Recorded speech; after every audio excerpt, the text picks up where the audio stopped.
তো নমস্কার বন্ধুরা। তো তোমাদের সাথে দিদি অনেক দিন ভিডিও দেয়নি বা ভিডিও করেনি, কারণ টাইমেও আমার হয় না। আর সব থেকে বড়ো কথা হচ্ছে ভিডিও করতে আর তেমন ভালো লাগে না। কিন্তু আজকের ভিডিওটা একটু বিশেষ ভিডিও, যেটা মানে না করলেই নয়। তো সেই কারণে আজকে ভিডিওটা আমার করা। তো তোমরা অনেকেই হয়তো শুনেছো বা দেখেছো, ঠিক আছে। এখন সোশ্যাল মিডিয়ায় একটাই কথা আর একটাই নাম চর্চা হচ্ছে, সেটা হচ্ছে মৌমিতা, যে যার সাথে ঘটনাটা ঘটেছে। তো তার বিষয় নিয়ে আজকে কিছু কথা বলবো, ঠিক আছে। তো বিষয়টা শুনে ভীষণ দুঃখিত আমি।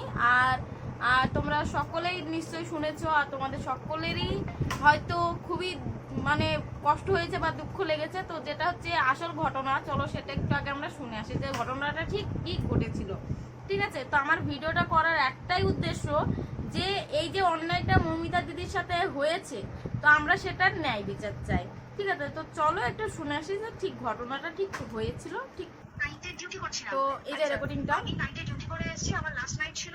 তো আমরা তো 3 দিন নাইট থাকে। রেকর্ডিংটা একটু শুনবে, ঠিক আছে, মন দিয়ে শুনবে। আমার লাস্ট নাইট বুধবার রাতে ঘটনাটা ঘটেছে। আমি বাড়িতে এসেছি, রীতিমতো বাড়িতে এসে শুয়ে পড়েছি।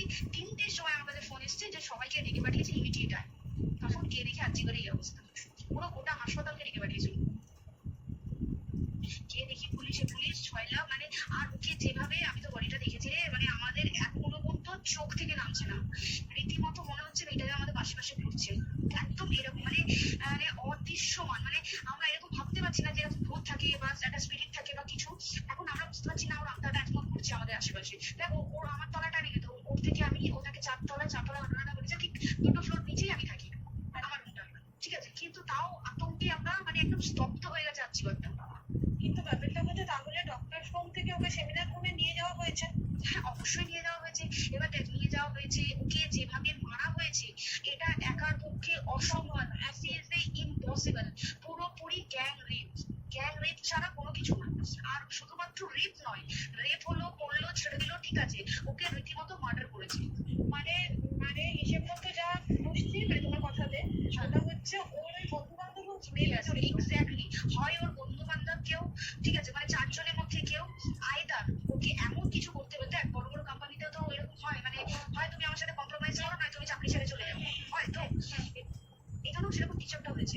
যাকে যে ক্রাইম করেছে সেও কিন্তু নর্মাল ডক্টর নয়, কিন্তু সেও একটা ভালো পোস্টে র্যাঙ্ক করছে, বুঝতে পেরেছিস। তবেই কিন্তু পুরো ব্যাপারটাকে হসপিটাল চেপে যেতে চাইছে, পুরো ব্যাপারটা। তাহলে এই সিভিক যে ও কোন থেকে আসছে, এবার তোকে আমি বলি ওটা কোথা থেকে আসছে।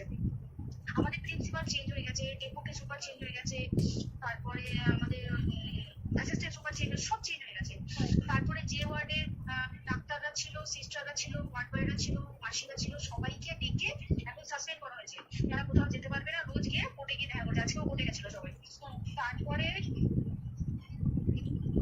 তারপরে তোমার তোর এগুলো হলো। তারপরে তো কি বলে, আরে বল না, ওই সিবিআই এটা হচ্ছে কি, মানে ও সে সঞ্জয় রায় যে ধরা পড়েছে, অ্যাকচুয়াল কিন্তু ও নেই, ঠিক আছে। ওর এতটা ক্ষমতাই হয় না। ও অত রাত্রে কি করতে যাবে, ও অত রাত্রে ওখানে কি করতে যাবে। ও না পেশেন্ট, ও নাকি বলছে দালাল পেশেন্ট নিয়ে গেছে। তো পেশেন্ট নিয়ে যখন গেছে, দিদিটার রুমে যখন যাবে, নিশ্চয়ই দিদিটার রুমে কোনো কাগজপত্র দেখাতে যাবে। সেই অবস্থায় গিয়ে দেখে যে এরকম এরকম ঘটনাটা ঝাঁপিয়ে পড়েছে ওপরে, এরকম কিছু নেই, তাও কিছু নয়, শুধু গেছে, দেখছে ড্রিঙ্ক অবস্থায়, ওকে ক্যামেরা দেখা গেছে ড্রিঙ্ক অবস্থায় গেছে আর এসেছে, এটুকু দেখা গেছে। তারপরে হচ্ছে কি, তোর অনেক রকম, এখানে অনেক রকম ব্যাপার আছে।